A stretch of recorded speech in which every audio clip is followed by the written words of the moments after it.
This is what I don't get about fans. Why do you want players to make a lot of money? What you should want is flexibility. You should actually be on the side of the owner because players come and go. What you want as a fan is your team to be financially nimble. They don't get trapped in a bad contract. Washington Wizards, John Wall. What you want from your team, because you grew up in the city, right? You grew up in Milwaukee. You grew up in Dallas. You grew up in Chicago. You grew up in Atlanta. You grew up in Tampa. The player, it'd be nice if he gets paid, but you don't want your team to get trapped. That's when you become a bad team. New England never gets trapped. You know what I mean? They don't get trapped. San Antonio Spurs rarely get trapped. So I never understood fans who were like, yeah, my guy got paid. What do you care? He's not going to hang out with you. He's not going to party with you. He's not going to spend it on you so he can afford another yacht.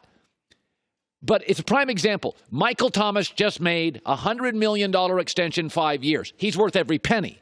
But this is why the NFL's got it right and the NBA doesn't. So, first of all, Michael Thomas is very productive. Secondly, they've paid him almost nothing for 3 years.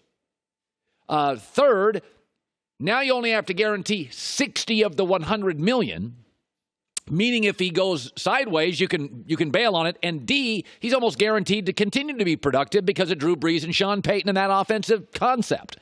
It's great for him. He gets generational wealth, but it's great for the team and the fan because, listen, the Saints want to win now, and they're paying him now money for the next 3 years. It's guaranteed. So his family's well off, but the team's in a good spot. If the last 2 years, if he gets hurt, team can move on. He's still generationally wealthy. The team got every bit of production out of him. Yes, it's a lot of money to pay a wide receiver. But I've always said, I'll pay a quarterback, I'll pay a left tackle, I'll pay a defensive lineman, and in some cases, I'll pay big for a wide receiver. He's a guy I'd pay for. Drew Brees is getting older. I'd pay for him. But the reason this contract works is because there's so much talent in American football. He was a second-round 47th pick that you can, if you paid nothing for a house and the value just kept going up first 3 years of your mortgage, you don't mind overpaying on the mortgage 4, 5, and 6 in year 7 because you paid nothing for it the first 3 years. Take Dak Prescott, for example. So Dak Prescott has cost you nothing. He's been absurdly productive. I mean, Dak Prescott in 4 years has made $2.7 million. His guaranteed money has been under $400,000. I don't mind if you pay him $150 million over the next 5 years because it comes out to $15 million. So it changes Dak Prescott and his family's life. He's worth every penny. It helps the player's life. That's a great story. It makes me feel good. But I don't know Dak. I'm not going to party with that. He doesn't live in my neighborhood, right? Not going to be throwing street parties. I'm not going to benefit from it. But it also allows the Cowboys to feel like they win it too. They got a ton of production and didn't have to pay him anything. I never understand NBA fans who are like, yeah, my guy, John Wall. You're done. Your franchise is dead in Washington. It's over. You're trapped. The NFL doesn't get trapped. Yes, Michael Thomas now has generational wealth. I'm happy for him. But the Saints can move out of it in 3 or 4 years if he gets hurt or goes sideways. He doesn't play, don't want to work as hard, gets hurt. He still gets $60 million guaranteed minimum, and the Saints can move on and say, now we got to pay this new quarterback that replaced Drew Brees. This is the NFL's secret sauce, a hard cap. Everybody wins. The player wins. The fans win. The owner wins. The coach wins. The star player's family wins. I've never understood this. In the NBA, you only get about 5 new players a year that can really play at a top level. So stars have ultimate leverage. Middling players get paid a fortune. And, you know, and fans are always like cheering for the big contract. Why? It's not spending it on you. You want your team to be nimble enough that they can pay star players when they're great, but when they erode, they get hurt. They don't work as hard. Just like a company. Just like a company. If I ran a company, I would pay my best people a lot of money.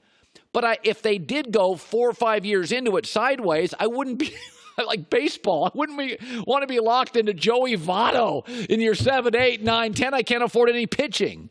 This is where baseball and the NBA are a mess. You're paying a lot of times for hope, crossing your fingers. You don't have leverage. There's not enough players coming into your sport. The NFL has got it figured out. Everybody wins. The Saints win. Michael Thomas and his family win. Mickey Loomis wins. Gail Benson wins. The fans in New Orleans win because they want to win now, and he's a great player, so let's pay him now. Front load it. $60 million guaranteed. Changes his family's history, but it doesn't negatively change the fans' potential history. It's why I think the NFL's number one. You don't get trapped. It's a good contract, and I would have paid every penny of it. All right, so speaking of paying, there's this consternation about, we got to pay Dak, we got to pay Dak, we got to pay Dak. So the Dallas Morning News, a great American newspaper, went back and they looked at all the great Cowboy quarterbacks at 26 years old. Don Meredith, Roger Staubach, Danny White, Troy Aikman, Tony Romo, and Dak Prescott. Well, what do you know? Dak is way better than all of them. Not even close. Roger Staubach and Tony Romo had not attempted an NFL pass at 26. Either had Roger Staubach because of his military service. Don Meredith and Troy Aikman weren't very good in the passes they had thrown. And here is Dak. And this is the funny thing about Dak. Dak's had to deal with nothing but crap. In 2016, he comes in. Tony Romo gets hurt and then calls an impromptu press conference, which catches the whole state off guard.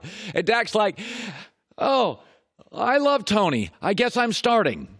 The following year, he has to deal with Zeke's 6-game suspension. The suspension hovered over training camp.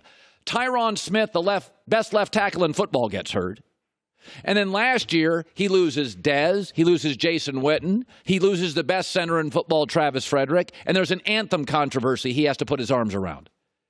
And the entire time, win the division. He also has to deal with a public owner. He has to deal with a coach who's on a perpetual hot seat. Pay the man.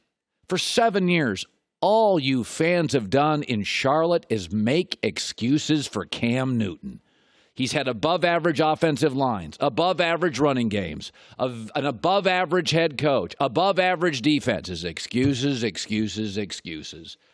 Dak Prescott has had to deal with controversies, suspensions, an absurdly public. There's not even a second owner in the league that's close to Jerry in terms of setting fires as an owner.